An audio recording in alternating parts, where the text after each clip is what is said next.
Welcome to my channel. Assalamualaikum warahmatullahi wabarakatuh. Oke, sebelum dimulai ceritanya seperti biasa, bantu dulu tekan tombol like dan berkomentar. Terima kasih Tuhan dan Nona. Bab 965.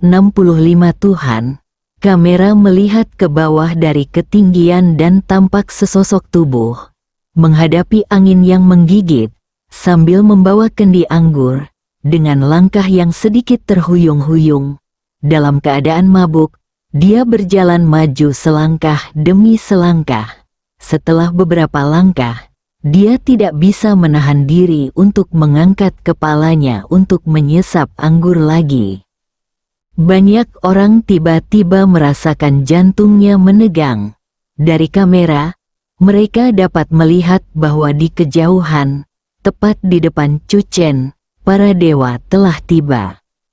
Para dewa dari 10 negara telah tiba. Bai Xiaoyun tampak sudah banyak sadar. Melihat punggung Cuchen, dia berseru, "Pahlawan Chu." Ekspresi Huang Gohua serius, bersiap untuk pertempuran. Semua anggota kelompok 2000 berdiri. Saat mereka hendak maju, mereka dihentikan oleh Liu Ruyan. "Mari kita lihat apa yang terjadi dulu." Liu Ruyan menatap Cuchen. Berdasarkan pemahamannya tentang Cuchen, orang ini pasti tidak akan kehilangan ketenangannya di saat kritis seperti itu. Brengsek, Liu Siwan menghela nafas. Dia berpura-pura lagi. Hanya Liu Siwan yang tahu apa yang ingin dilakukan Cuchen. Cuchen ingin meminjam tangan para dewa dari 10 negara untuk menguji kekuatan teknik pedang mabuk. Liu Siwan juga sangat mengagumi keberanian Cuchen. Menghadapi musuh yang kekuatannya tidak diketahui, dia berani menggunakan teknik pedang mabuk yang belum pernah digunakannya sebelumnya. Ini berarti bahwa Cuchen memiliki keyakinan besar terhadap teknik pedang mabuk, dan pada saat yang sama, dia juga membenci para dewa dari 10 kerajaan. Puluhan dewa dari 10 negara dan anggota kelompok Brahma datang berbondong-bondong. Perbatasan Gunung Qiangla ada di depan. Jenderal Salaman berbicara dengan suara keras dan mata berapi-api. Dia akhirnya datang ke tempat ini lagi. Huaxia Cuchen benar-benar berjalan ke arah sini sendirian. Dan Akado merasa sedikit tidak percaya saat menerima berita itu. Dia mabuk. Mustahil, Jenderal Salaman berkata dengan suara berat. Pasti ada tipuan. Di mana anggota 2000 lainnya? Hati-hati. Mungkin itu penyergapan yang dilakukan oleh Cuchen. Saat menghadapi kekuatan absolut, penyergapan apapun akan sia-sia. Tidali, Dewa Katak Australia, tersenyum. Hari ini, para dewa dari 10 negara telah datang dan tidak akan pernah memberi Cuchen kesempatan. Dia tidak sabar untuk datang ke sini. Mungkin dia di sini untuk memohon belas kasihan. Ayo pergi. Para dewa dari 10 negara tiba-tiba meningkatkan kecepatan mereka, dan 17 sosok menerobos udara dan terbang menjauh. Adegan ini terekam kamera dan menyebabkan keributan besar. Ada 17 dewa dari 10 kerajaan. Siapa yang bisa tahan dengan ini? Mengapa pahlawan Chu masih terus maju, Dewi Liu dan yang lainnya? Mengapa anggota 2000 tidak maju untuk menghentikan pahlawan Chu? Pikirannya menjadi semakin tegang saat dia menyaksikan Cuchen hendak bertemu dengan para dewa dari 10 negara. Langkah kaki Cuchen tiba-tiba terhenti. Ia melihat ke arah toples anggur, lalu tiba-tiba mengangkat kepalanya dan menyesap lagi. Minuman keras itu meluap dari sudut mulutnya. Minum memang menyenangkan, Tapi aku tidak tahu apakah aku bisa membunuh sepuasnya. Chu Chen tiba-tiba mengangkat kepalanya dan melihat ke arah datangnya para dewa dari 10 negara. Dia telah melihat selusin sosok yang mengaku sebagai dewa dan sedang berlari ke arah mereka. Chu Chen mengangkat sudut mulutnya sedikit, memegang toples anggur di tangan kirinya, dan tiba-tiba mengulurkan tangan kanannya. Seperti trik sulap, sebilah pedang panjang muncul, bilahnya setajam salju. Gambarnya tampak diam. Banyak sekali orang yang menahan napas. Pertarungan yang melibatkan hati banyak orang di seluruh dunia ini akan segera terjadi. Tetapi yang tidak disangka adalah Chu Chen ternyata menghunus pedangnya dalam keadaan hampir mabuk. Anda tidak akan pernah bisa menebak di mana pedang Chu disembunyikan. Seberapa besar kekuatan yang dapat dikeluarkan oleh seorang pahlawan mabuk Chu? Sisanya, 2000 anggota tidak melakukan gerakan apapun. Mungkinkah pahlawan Chu sengaja minum alkohol untuk melumpuhkan para dewa dari 10 kerajaan? Apakah ada rencana cadangan? Semua mata tertuju pada suara mendesing, suara mendesing, suara mendesing. 17 sosok muncul dan menampakkan diri di depan Chu Chen di tengah angin menderu. Siapapun yang datang, berhenti. Chu Chen tampak sedikit mabuk. Dia mengangkat pedang di tangannya. Tetapi pedang itu gemetar dan dia tidak punya kekuatan. Para dewa tertawa. Apakah ini pahlawan Chu yang terkenal di dunia? Itu konyol. Seperti orang bodoh. Wajah Tidali menunjukkan rasa jijik. Tiba-tiba dia merasa bahwa orang seperti itu tidak layak bagi para dewa dari 10 negara untuk berperang dan bersatu dengan momentum yang begitu besar, hanya untuk berhadapan dengan orang seperti itu. Para dewa dari 10 negara itu agung dan berkuasa. Sebagai perbandingan, Chu Chen, yang berdiri di hadapan mereka, sendirian, memegang kendi anggur di satu tangan dan pedang panjang di tangan lainnya, dan tampak lemah dan tak berdaya. Huang Gohua juga menjadi cemas dan terus menatap Liu Ruyan dan yang lainnya. Tetapi anggota kelompok 2000 tidak berniat untuk melangkah maju. Angin dingin menderu di depan perbatasan. Di grup Brahma, Jenderal Salaman juga menatap Chu Chen. Menurutnya, Chu Chen saat ini benar-benar berbeda dari pahlawan Tiongkok Chu yang mengalahkan kawanan burung aneh. Tampaknya di bawah kemuliaan para dewa, bahkan pahlawan Chu pun tidak ada apa-apanya. Hari ini, kita bisa menonton pertunjukan yang bagus. Akado di samping juga tertawa. Di antara para dewa 10 negara, tiba-tiba salah satu di antara mereka mengangkat tangannya, dan sebuah senjata tersembunyi berwarna emas, memancarkan cahaya dingin, melesat ke arah tengah alis Chu Chen. Seperti seberkas petir keemasan di angin dingin. Mereka ingin menguji keaslian pahlawan Cina yang disebut Chu ini. Dalam sekejap, Chu Chen tersandung, dan pedang panjang di tangannya terayun secara acak. Dengan suara dentang keras, Chu Chen terhuyung mundur beberapa langkah dan hampir kehilangan keseimbangan. Dia menyandarkan pedangnya di tanah untuk menyeimbangkan tubuhnya.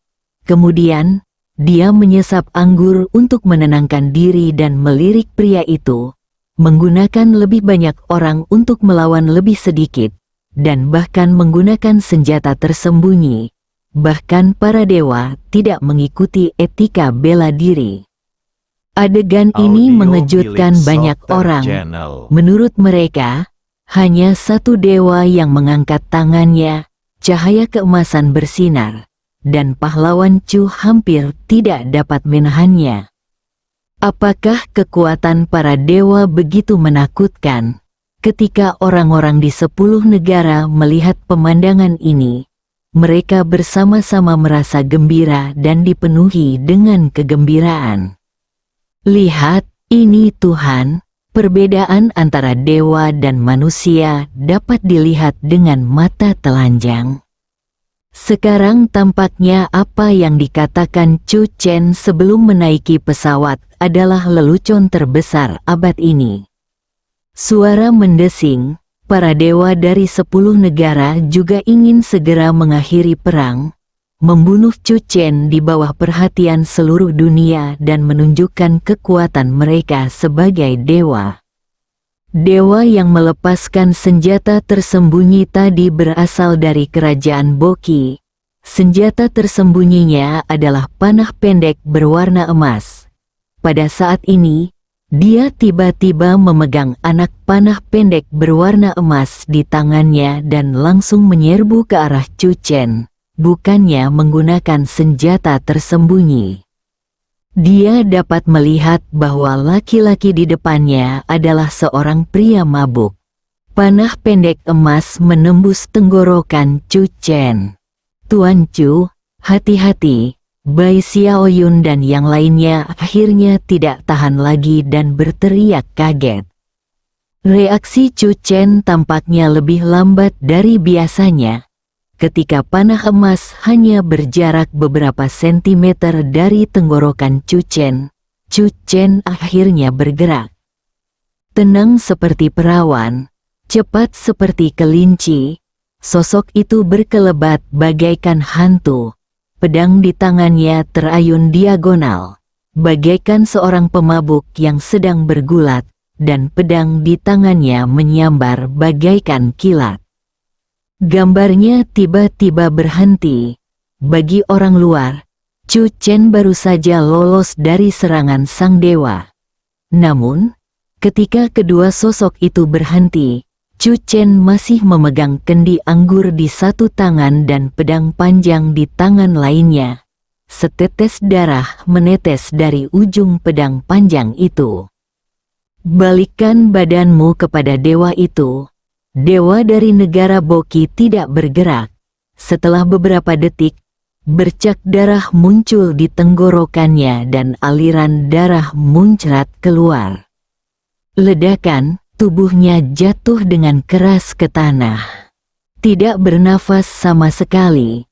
Chu Chen bersendawa, berbalik dengan goyah, melirik mayat itu, dan mendengus, "Tuhan."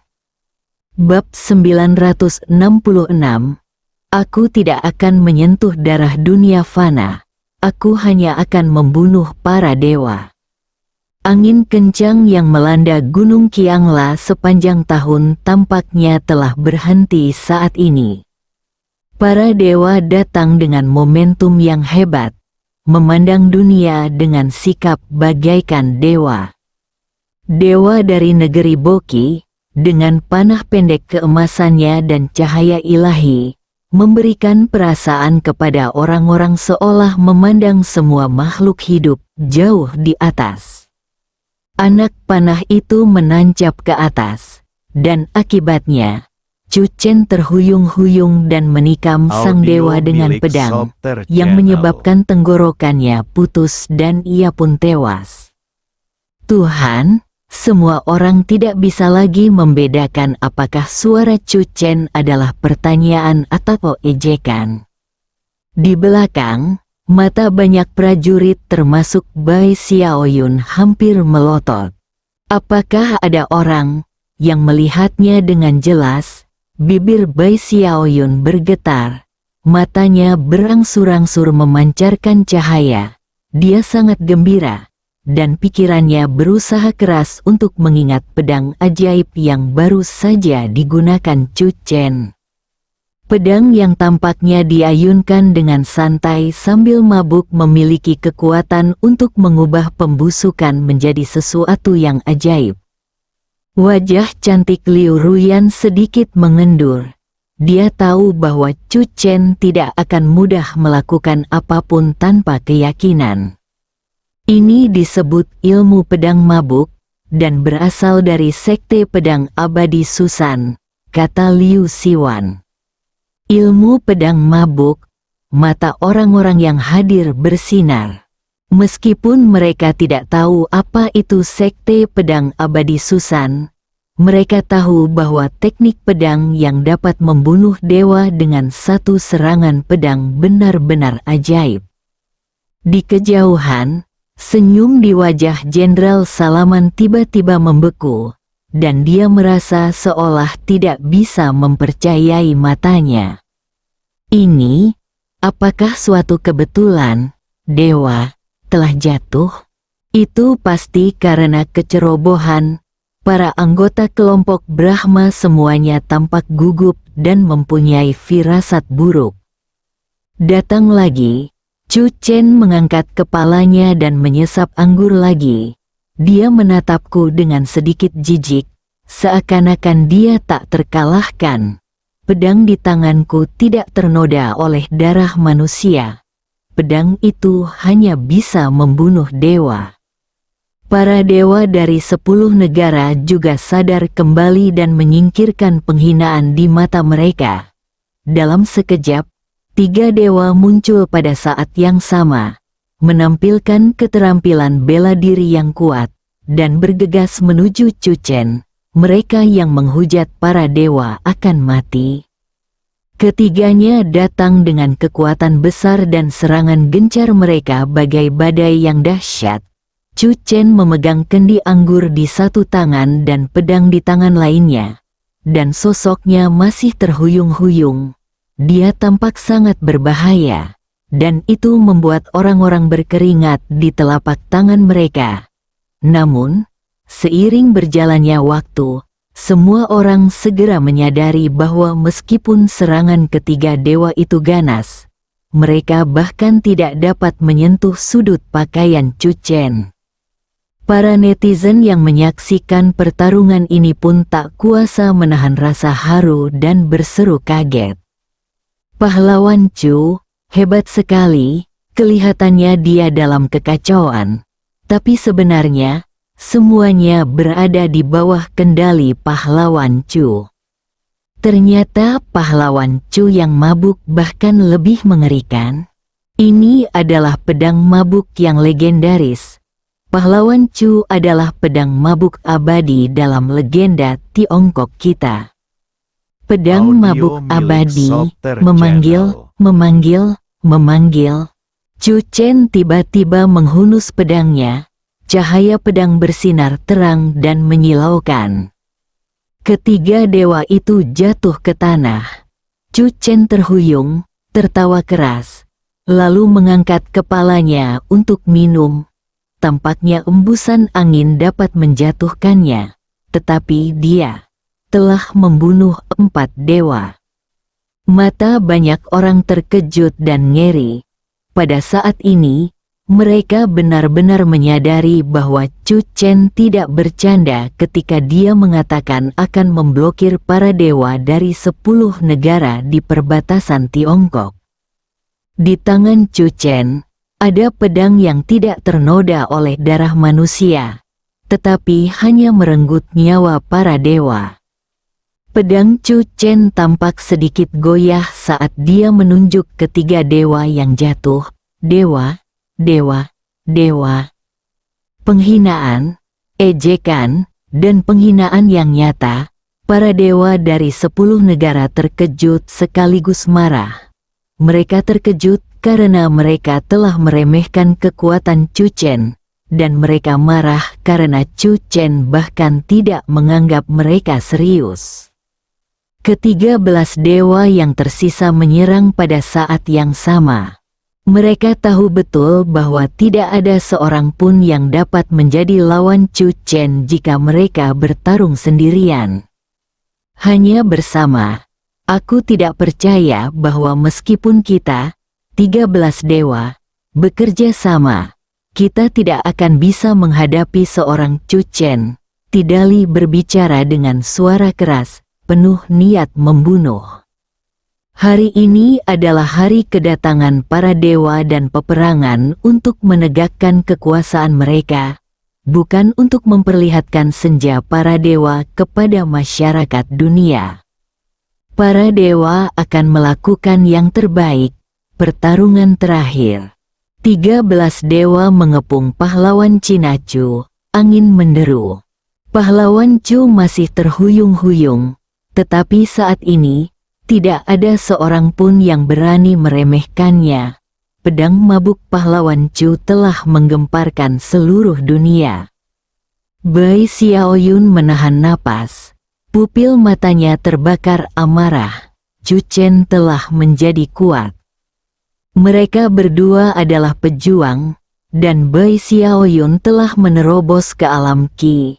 Sejak para dewa 10 negara muncul di sisi berlawanan, Bai Xiaoyun menilai bahwa yang disebut para dewa 10 negara adalah sekelompok pria kuat di alam transformasi ilahi. 17 orang di alam transformasi ilahi. Sungguh barisan yang mengerikan. Di dunia seni bela diri saat ini, mereka yang berada di alam transformasi ilahi berada di puncak dan memang memenuhi syarat untuk menyebut diri mereka sebagai dewa. Sayangnya, hari ini mereka bertemu dengan pahlawan Cina Chu yang merupakan seorang pembunuh dewa profesional. Di tengah angin dingin yang menggigit, langkah sempoyongan pahlawan Chu berubah menjadi mimpi buruk para dewa. Pedang di tangannya bagaikan kilat, diam-diam dan tiba-tiba, menebas tubuh para dewa. Ilmu pedang mabuk, Liu Ruyan menyaksikan pemandangan ini dengan mata berbinar. Bai Xiaoyun menghela nafas, ada teknik pedang ajaib di dunia. Liu Siwan, aku mau dagingnya, akulah pedang Susan abadi yang sesungguhnya. Huang Gohua menghela napas. Kecuali Chu Chen, tidak ada seorang pun di dunia ini yang layak disebut sebagai pendekar pedang. Liu Siwan menjadi semakin kesal. Seluruh dunia terfokus pada pertempuran di mana 13 dewa mengepung Chu Jianxian. Pada saat ini, orang-orang di 10 negara hampir terdiam. Mereka tiba-tiba menemukan bahwa dewa yang mereka banggakan sebenarnya rentan. Pertarungan tingkat dewa, angin dan pasir beterbangan liar. Sekalipun ke-13 dewa bersatu, mereka tetap tidak akan mampu menandingi pahlawan Chu. Teriakan kaget pun terdengar karena dewa lain telah tumbang. Ke-13 dewa menjadi 12 dewa. Mereka tampaknya mengepung Chu Chen. Namun satu persatu, mereka dirobohkan dan dibunuh oleh pedang panjang di tangan Chu Chen. Setiap kali dewa jatuh, terdengar seruan dan sorak-sorai. Seluruh tanah Cina juga mendidih. Banyak sekali orang yang merasa gembira. Jantung mereka berdebar kencang, dan mereka amat gembira. Siapa yang berani menentang para dewa? Hanya aku, Dewa Pedang Chu dari Tiongkok. Dewa katak Australia yang disebut Tidali sangat rentan. Dia hampir dibunuh oleh pahlawan Chu tadi. Para dewa datang untuk mempersembahkan kurban atas pertarungan pahlawan Chu dengan pendekar pedang. Jumlah dewa berkurang satu demi satu. Ekspresi para dewa dari 10 negara jelas dipenuhi dengan kepanikan, kengerian, dan keputusasaan, dan tubuh mereka gemetar. Orang di depanku sungguh tak tertandingi. Ada beberapa luka pedang di tubuh Tidali, dan darah mengalir keluar, terasa dingin. Pada saat ini, jiwa Tidali gemetar. Mengapa dia begitu buta hingga mencoba menyerang perbatasan Cina dan membunuh Chu Chen? Lari, sebuah suara menggeram. Jika ini terus berlanjut, para dewa di 10 negara mereka akan dibunuh oleh Chu Chen. Dari ke-13 dewa, hanya 7 terakhir yang tersisa. Tetapi mereka tidak dapat melarikan diri sama sekali. Pedang mabuk Chu Chen membuat mereka tetap di bawah kendalinya. Sosok Chu Chen tiba-tiba berhenti, dan dia menatap ketujuh dewa yang tersisa sambil tersenyum. Dewa bersambung.